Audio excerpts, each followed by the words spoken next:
J'ai un souvenir marquant de cette réunion où j'étais attablée avec, on était une dizaine de personnes, majoritairement des hommes. Et mon associé demande au groupe qui veut boire un café. Et là, spontanément, tout le monde m'a regardé pour me donner sa commande, comme s'il était évident que c'est moi qui allais aller les chercher.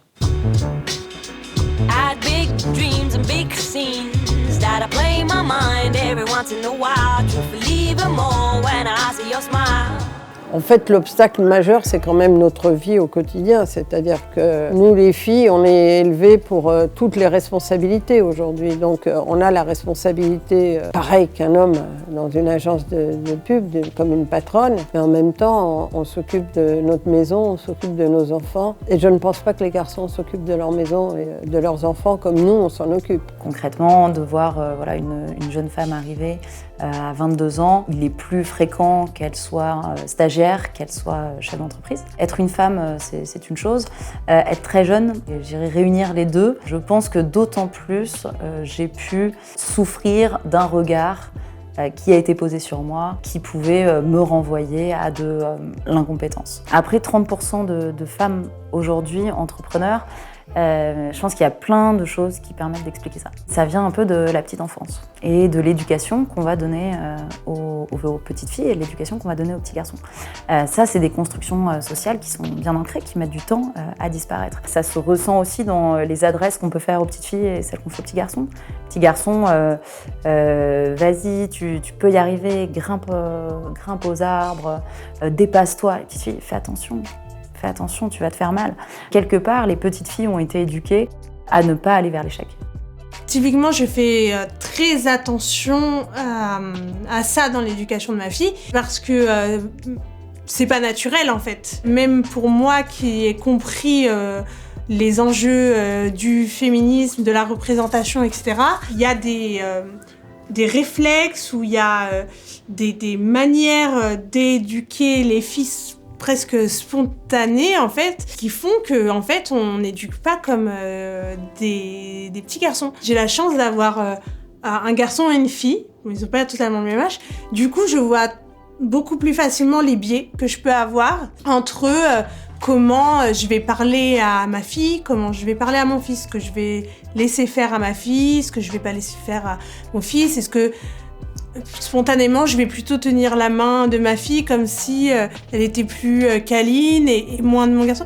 Et du coup, ça me permet quand même de comparer en direct. On a une éducation genrée, on veut même pas le reconnaître. On veut même pas reconnaître qu'à l'école, les parents, les profs, peu à peu, ils mettent la fille en dehors des sciences, en dehors des maths, parce que leur tête, elle est un peu comme ça. Vous demandez aux filles en terminale qui est meilleur en maths, et elles disent c'est les garçons. Et les résultats, c'est les filles qui sont meilleures en termes de résultats. Donc, qu'est-ce qu'elles ont dans la tête ? Même moi, pourquoi je suis aussi responsable de ma famille ? C'est fatigant. Je ne me vois pas dire à mon mari, je vais rentrer, je vais mettre mes pieds sous la table et j'espère que tu auras... Et puis, j'emmènerai une fois par semaine mon enfant à l'école. Moi, je ne me vois pas dire à mon mari, tu veux que je t'aide ? Ben non, c'est une tâche partagée. Donc ça... On le traîne depuis tant de temps.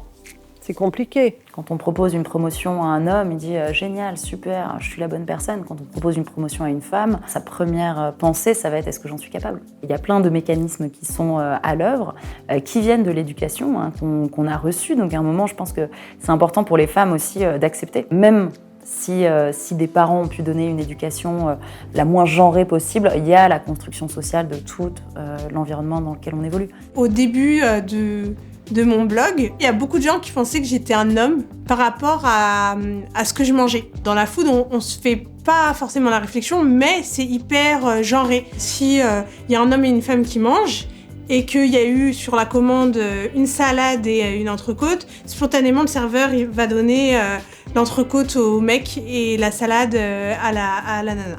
Vous vous dites, tiens, c'est quand même bizarre, ils ont une vision de moi qui peut-être est un peu genrée.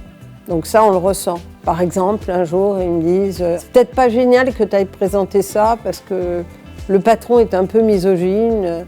Je dis, mais c'est moi qui ai fait le boulot. Ah oui, mais on peut le présenter à ta place. Ben non, c'est moi qui ai fait le boulot. Je pense que c'est mieux que celui qui travaille présente. Et je lui ai dit, mais s'il est misogyne, ben, il changera d'avis. S'il faut tenir compte de tous les gens qui sont misogynes, ou en tout cas qui croient moins aux femmes qu'aux hommes, moi je ne peux pas tenir compte de ça. Après, je pense que ça a aussi joué positivement d'être une femme, d'être jeune dans l'entrepreneuriat. Il y en a moins que les hommes. Donc il y a aussi, je dirais, une envie qui est grandissante, que je vois de plus en plus, de pouvoir mettre en avant ces parcours féminins. J'ai pu avoir comme ça des relais dans les médias. Il y a des concours aujourd'hui d'entrepreneuriat qui sont aussi destinés aux femmes. Donc je dirais qu'il y a tout plein de mécanismes de discrimination positive qui se mettent en place. Et ça permet quelque part de rééquilibrer un petit peu cette vision qu'on peut avoir de l'entrepreneuriat et de ceux qui la font.